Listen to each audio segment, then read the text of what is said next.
দিয়ার চমৎকার হাসি মিলিয়ে গেল সাদিকের অবস্থা দেখে। অগোছার মতো দাড়ি, বাঁকা চশমা, কালো টি শার্টের সাথে 3/4 প্যান্ট আর মুখে একটা জোরপূর্বক হাসি।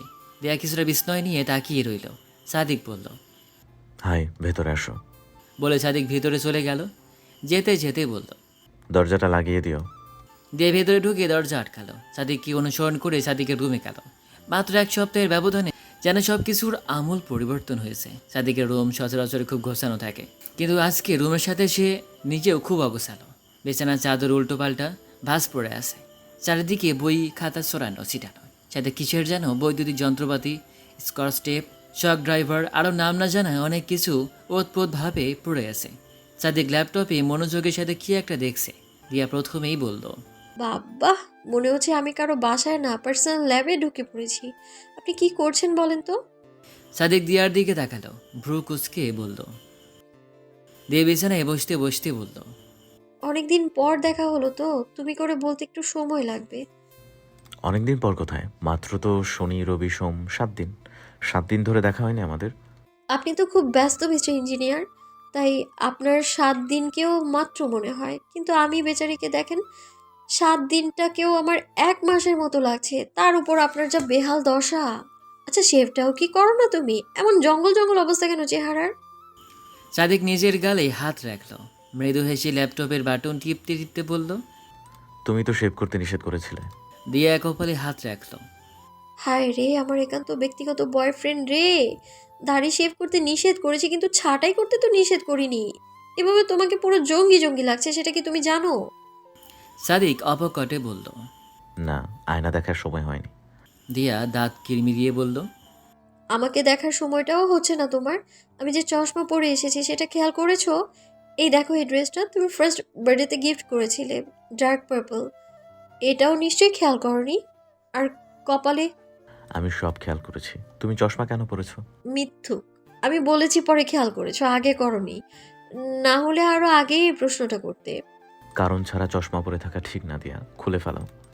তুমিও তো কারণ ছাড়া চশমা পরো। আগে কারণ ছাড়া পড়তাম, কিন্তু এখন কারণ আছে বলেই পড়ি।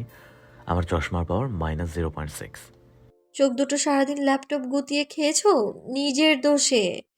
আমি সাধে ল্যাপটপে তাকিয়ে থাকি না, আমার কাজই এখানে, সো করতে হয়। লাঞ্চ করেছো? তুমি? আমি তো অনেক আগেই করেছি। তোমার জন্য ফ্রাইড রাইস বানিয়ে এনেছিলাম, কিন্তু তুমি তো লাঞ্চ করে ফেলেছো। Fried rice? এখন সময় থাকলে নিশ্চয়ই খেতাম, কিন্তু সময়টাই নাই। ফ্রিজে রেখে দাও, পরে খাবো। দিয়া বিড়বিড় করে বলল। আনরোমান্টিকের বাচ্চা। সাদিক শুনল, কিন্তু কিছু বলতো না। দিয়া রুম থেকে বেরিয়ে যাওয়ার পর মনে মনে একটু হাসলো। দিয়া ব্যাগ থেকে হটপট বের করে ফ্রিজে রাখতে রাখতে বলল, ওর জায়গায় অন্য কেউ হলে বলতো, আমি তো কাজ করছি। তুমি কষ্ট করে যখন এনেছো, একটু নিজ হাতে খাইয়েও দাও। আর ও কি বললো, ফ্রিজে রেখে দাও, পরে খেয়ে নেব। শালার খাইস্টা বেটা। দিয়া উচ্চারিত শব্দগুলো সাদিক পর্যন্ত পৌঁছালো না।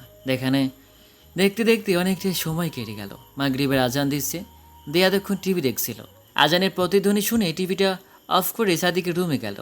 সাদিক এখনও একই জায়গায় একইভাবে বসে আছে। দিয়া বাকরুদ্ধ হয়ে এগিয়ে গেল, বলল, তুমি এখনই এই জায়গা থেকে উঠবে। এই ডাস্টবিনটা সরাও। ডাস্টবিন কি? তোমার ল্যাপটপ, আমার সতীন। কাজ আছে দিয়া, আজকের মধ্যে একটা প্রজেক্ট রেডি করতে হবে। কালকে আমার ইন্টারভিউ। ইন্টারভিউ? আবার কিসে ইন্টারভিউ? আমি রিসেন্ট চাকরিটা ছেড়ে দিব, অন্য জায়গায় অ্যাপ্লাই করেছি। এটা যদি হয়ে যায় তাহলে তোমাকে নিয়ে 1 সপ্তাহে ট্রিপে যাব। প্লেস তুমি চুজ করবে। আমার ট্রিপের দরকার নেই, তুমি শুধু আমার দিকে একবার চোখ তুলে তাকাও, তাতেই হবে। সাদিক তাকালো না, কোনো উত্তরও দিল না। ল্যাপটপের স্ক্রিনের নজর দিয়ার আগে গজগজ করতে করতে সাদিকের পাশে বসলো, একদম গা ঘেঁষে বসলো। সাদিক হালকা সরে গেল, দিয়ে আরও দ্বিগুণ কাছে এসে বসলো। সাদিক আরেকটু সরল, দিয়ে আবার সাদিকের কোলের উপর চড়ে বসলো। সাদিক চমকে উঠল, ব্যালেন্স হারিয়ে হাতে কি ল্যাপটপ পড়ে যাচ্ছিল। সাদিক তড়ি ঘড়ি করে ধরে ফেললো। দিয়ার দিকে তাকিয়ে বিরক্ত নিয়ে বলল। আর কি হয়েছে? দিয়ার নির্বিকার জবাব, পানি খাবো।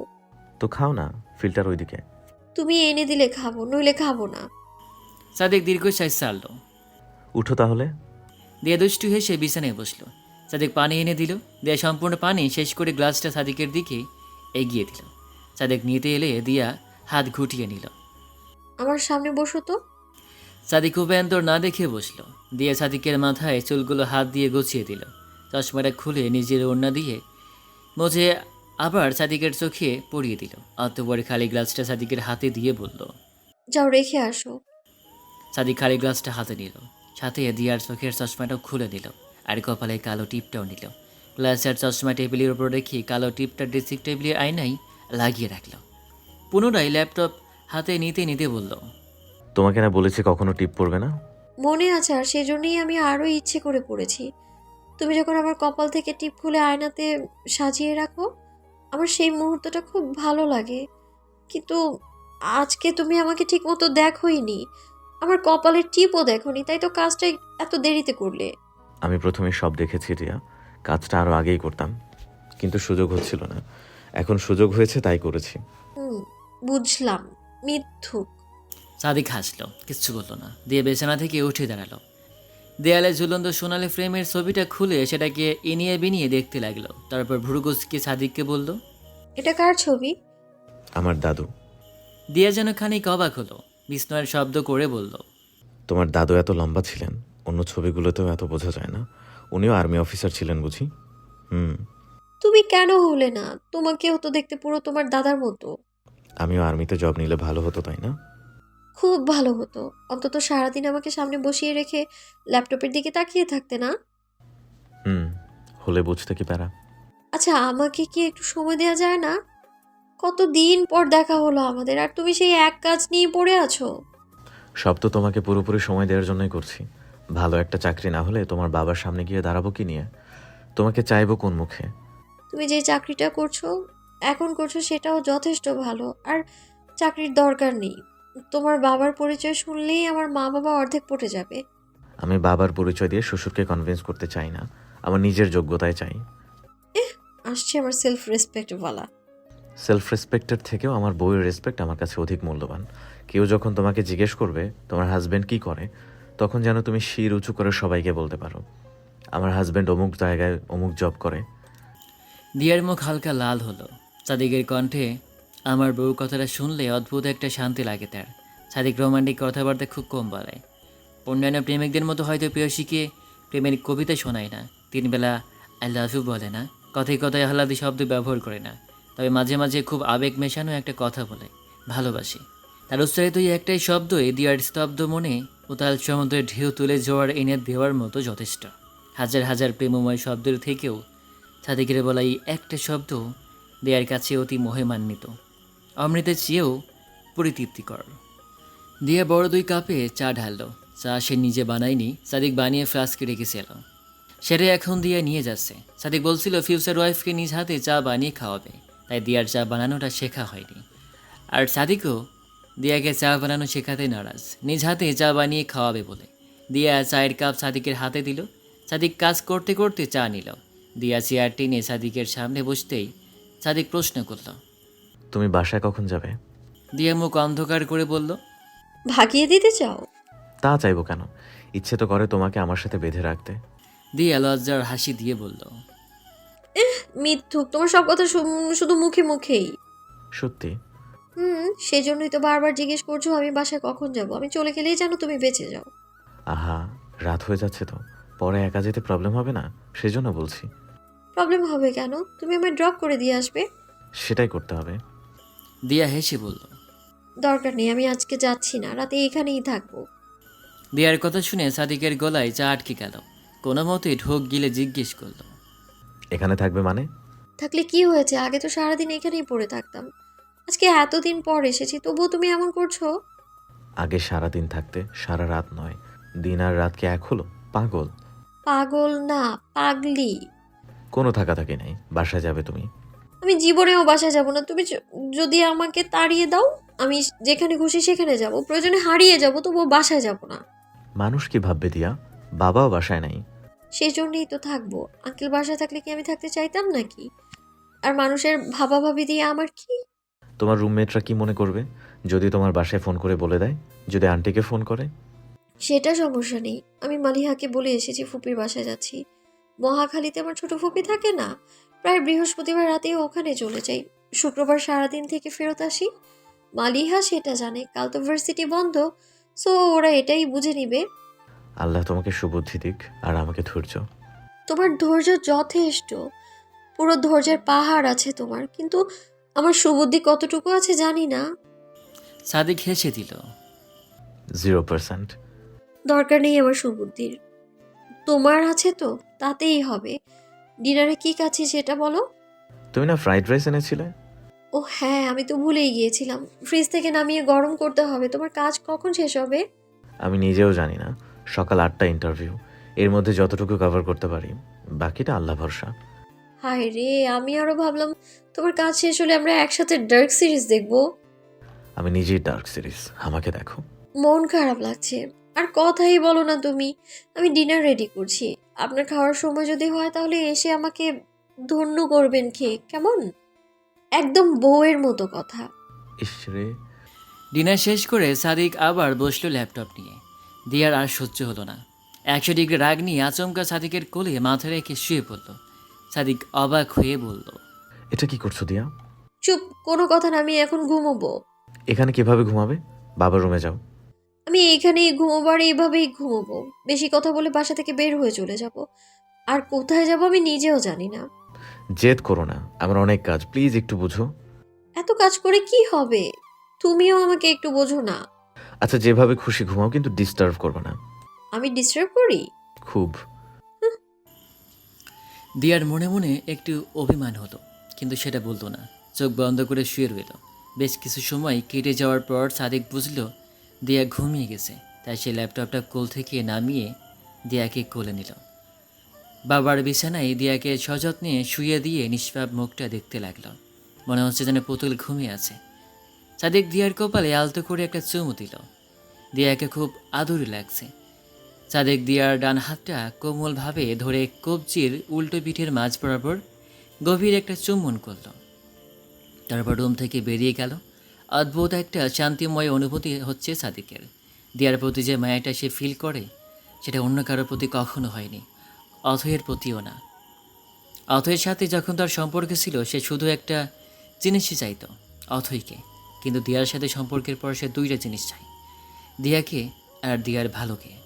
এর মধ্যে হয়তো 2 নম্বরের প্রাধান্যটাই বেশি। আজ রাতে দিয়া তার সাথে একই বাড়িতে একই ছাদের নিচে থাকছে। এতে সাদিকের খুশির থেকে ভয় বেশি হচ্ছে, দিয়ার বদনাম ছড়ানোর ভয়। অথচ দিয়ার জায়গায় যখন অথয় দিনের পর দিন রাতের পর রাত সাদিকের সঙ্গে একা একা বাসায় থাকতো, তখন সাদিক ভয় পেত না, শুধু খুশি হতো। অথয়ের সম্মানের থেকেও অথয়ের কাছে পাওয়ার বিষয়টাই অথয়ের সম্মানের থেকেও অথয়কে কাছে পাওয়ার বিষয়টা যেন তার কাছে অধিক গুরুত্বপূর্ণ ছিল। কিন্তু দিয়ার ক্ষেত্রে কখনো এমন বাসনা জাগে না তার। যখন তখন ভালোবাসা দাবি দেখিয়ে সুযোগ নিতে ইচ্ছে করে না। বিবেকবোধ জাগ্রত হয়, সাথে জাগ্রত হয় ভালোবাসার দায়িত্ববোধ, যেখানে তার দায়িত্ব দিয়াকে সুরক্ষিত রাখা, মিথ্যে অধিকার খাটিয়ে সুযোগ নেওয়া নয়। সাদেক বেরিয়ে যেতে দিয়া চোখ খুলে তাকালো। মনের ভিতর লাড্ডু ফুটছে তার। এই নিয়ে 60তম বার তাকে কোলে তুলেছে, আর 108তম চুমু দিয়ে সব কটা মোমেন্ট ডায়েরিতে লিপিবদ্ধ রাখে। বিয়ের পর বাসরাতে সাদিক সব দেখিয়ে চমকে দিবে বলে। কি মজাটাই না হবে তখন। সাদিক প্রকাশ্যে কখনো আদর দেখায় না, ভালোবাসার বোঝায় না, কিন্তু একটু আগে সাদিকের স্পর্শে ছিল পরম আদর, তীব্র ভালোবাসা। মনে মনে দিয়ে সব কিছু অবজার্ভ করেছে, সব সময় করে। এসব কথা বাসরাতে সাদিককে মনে করালে সাদিকের রিয়াকশনটা দেখার মতো হবে। দেয়া উজ্জ্বল হেসে ডান কাত ফিরে শুয়ে পড়ল। আবার পুরনো দিনের স্মৃতিচারণে ব্যস্ত হলো। সাদিক প্রথমবার যেদিন দিয়াকে কোলে নিয়েছিল, সেদিন ছিল বৃষ্টির রাত, চারিদিকে তুমুল বর্ষণ। সাদিক দিয়া দাঁড়িয়েছিল একটা বড় গাছের নিচে। হঠাৎ কিভাবে যেন দিয়া পায়ে ব্যথা পেল। ব্যথার জায়গায় হাত দিতে দেখলো গড় গড় করে রক্ত পড়ছে, হয়তো কিছু কামড়িয়েছিল। এই অবস্থা দেখে সাদিক অস্থির হয়ে ওঠে। বৃষ্টির মধ্যেই বেরিয়ে যায় ক্লিনিক খুঁজতে। কাকবাজা ছড়িয়ে নিয়ে দিয়াকে কোলে তোলে। সেই মুহূর্তে দিয়ার পুরো পৃথিবী থমকে যায়। মনে হচ্ছিল যেন সুখের সমুদ্রের মাতাল স্রোত ভাসিয়ে নিচ্ছে তাকে। দ্বিতীয়বার কোলে চলেছিল ক্লিনিক থেকে বাসায় ফেরার সময়। কোলে করে দিয়াকে গাড়িতে বসিয়েছিল সাদিক, কিন্তু দিয়া তখনও জানতো না সাদিক অলরেডি তার প্রতি দুর্বল। বিষয়টা সাদিক নিজেও তখন উপলব্ধি করতে পারেনি, যেহেতু নওয়াজ দিয়াকে ভালোবাসতো আর সেদিক সেটা প্রথম থেকেই জানতো। তাই দিয়ার ভাবনা কখনো মাথায় আনতো না সে। কিন্তু মানুষের মনের অদ্ভুত একটা ধর্ম আছে, যেদিকে নিষেধাজ্ঞা বেশি সেদিকেই মন সায় দিতে চাই বারবার। তেমনিভাবেই না চাইতেও সাদিকের অবচেতন মন দিয়ার মায়ায় ডুব দিচ্ছিল একটু একটু করে। সেই বোধ সাদিকের জাগ্রত হয় বৃষ্টি বিলাসী দিয়ার পাগলামি ভরা দুষ্টুমি দেখে। দিয়ার চাঞ্চল্যতা, বাচ্চামি, শিশুসুলভ আচরণ সব কিছুই সাদিকের মনে প্রগড় অনুভূতির জন্ম দেয়। এই অনুভূতি সেই নেশা জাগানোর অনুভূতি, যাতে শুধু আসক্ত হওয়া সম্ভব। একবার আসক্তি জন্মে গেলে তা থেকে নিস্তার পাওয়ার কোনো উপায় নেই। সাদিকের দেওয়ার প্রথম চুম্বর অনুভূতিটাও খুব স্পষ্টভাবে মনে আছে দিয়ার। এখন যেন অনুভব করতে পারে। তখন দিয়া তার নানুর বাসায় ছিল চট্টগ্রামে। মামার কুলখানে 2 দিন পরের ঘটনা। ভরা সন্ধ্যায় বাগানে আসর জমেছিল। দিয়া ক্লান্ত ছুরি নিয়ে পাহাড়ের ঢালু জায়গায় বসতে গিয়ে সাদিককে খুঁজে পাই। সেখানে প্রথমবার দিয়াকে প্রেম নিবেদন করেছিল সাদিক, একদম অন্যরকম উপায়ে। হঠাৎ বৃষ্টির মতো হঠাৎ প্রেম এসেছিল দিয়ার জীবনে। সাদিক নামক সেই অতি প্রতীক্ষিত প্রেম।